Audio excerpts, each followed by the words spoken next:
This is Shift, a two-player strategy game, and this is a short video to give you an idea of how the game works. The basic setup of the game is this 5x5 grid, and your goal is to connect one side of the grid with the other side, with your colored pieces, either top to bottom or side to side. Now, here we have a setup of a game in progress, and here it's Purple's turn.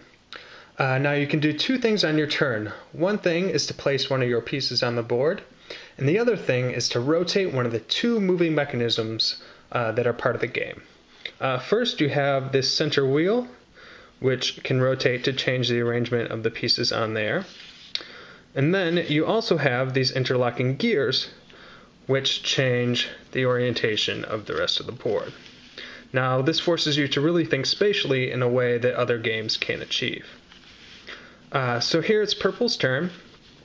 Perhaps they will choose to place here, and then rotate this center mechanism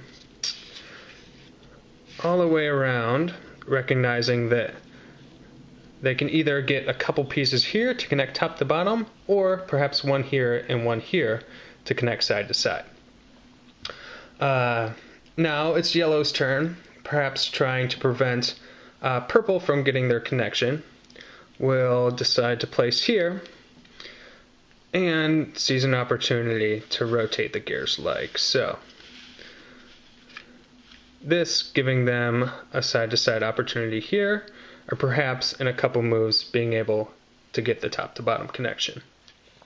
Now there's only one other rule in the game, and then that is if you can ever force your opponent into having four of their pieces in a straight line, you can replace one of their pieces with one of yours.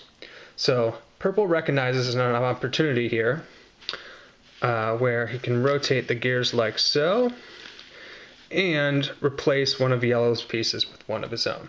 So this really forces you to think as to how the board can shift when you're placing your pieces. So you don't necessarily just want to place where it's advantageous, but also where your opponent can't set you up into getting four in a line.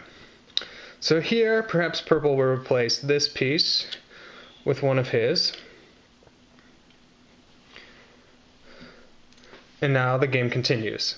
The game is over when one person connects two sides of the board, and that person wins. The center space is always a wild, so both pieces always stay there. And that's Shift.